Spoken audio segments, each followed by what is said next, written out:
The date of 24th May 1978 will always be remembered in Kenya's historical calendar. Bruce Roy McKenzie, one of Kenya's best performing ministers, until he retired in 1970, was killed in a time bomb explosion aboard a plane, an Aztec Piper aircraft.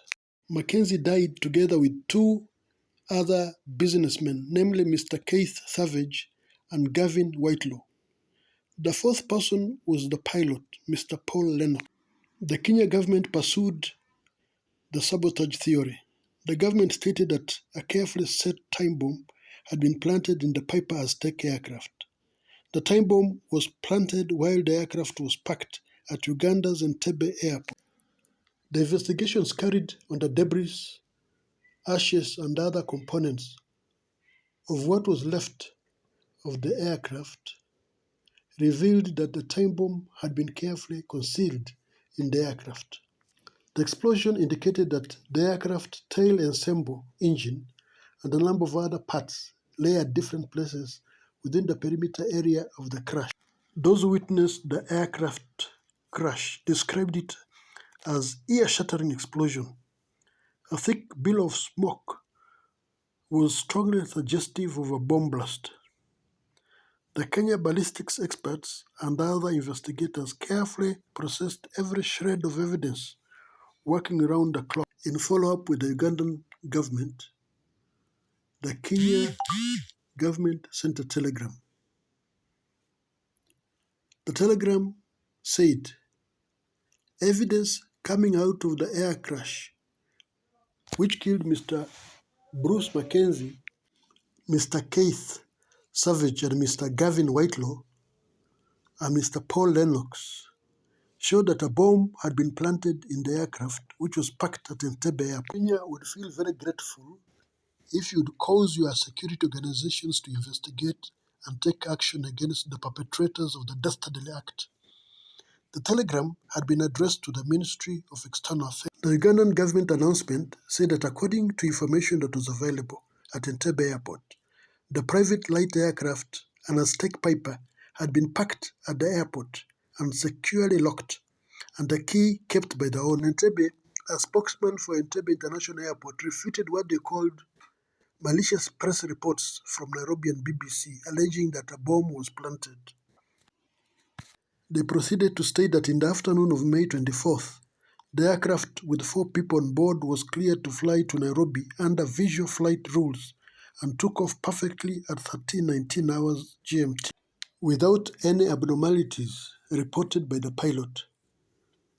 Further investigations revealed that a time bomb had been placed inside the head of a lion trophy, which was a gift from Idi Amin to Bruce McKenzie.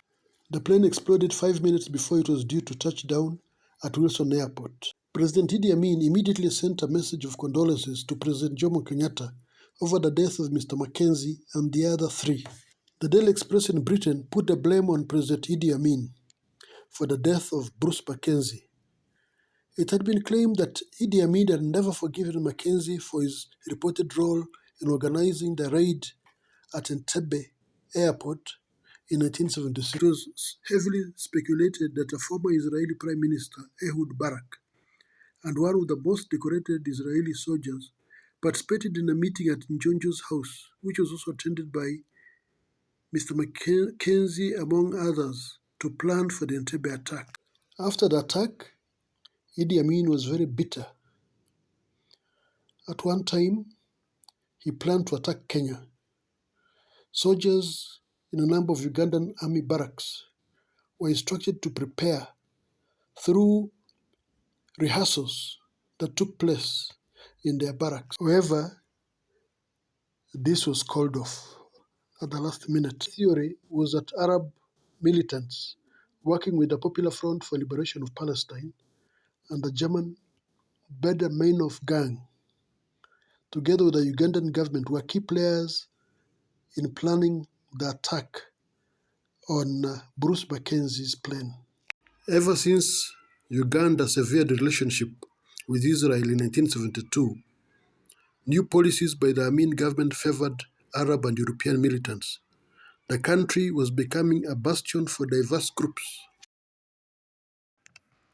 courtesy of Idi Amin's policies.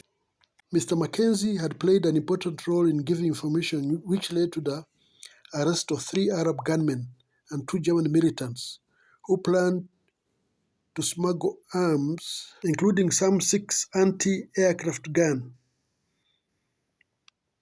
They intended to shoot down an Israeli LR aeroplane. It was observed that Bob Assos, a Ugandan of British ancestry and head of Idi Amin's anti-smuggling ring, had telephoned to inquire whether Mr. Mackenzie had arrived safely. When Bob Assos was interrogated by Kenyan authorities after escaping from Uganda after the overthrow of Idi Amin, Mr. Assos only said that he had heard of a plot to kill Mr. Mackenzie. He never gave more information. This is a brief story of an end to a man who participated in building Kenya's agriculture and service-related industry. Others have linked him to Israeli Mossad and British M16 security service. Please subscribe, like, and give a comment.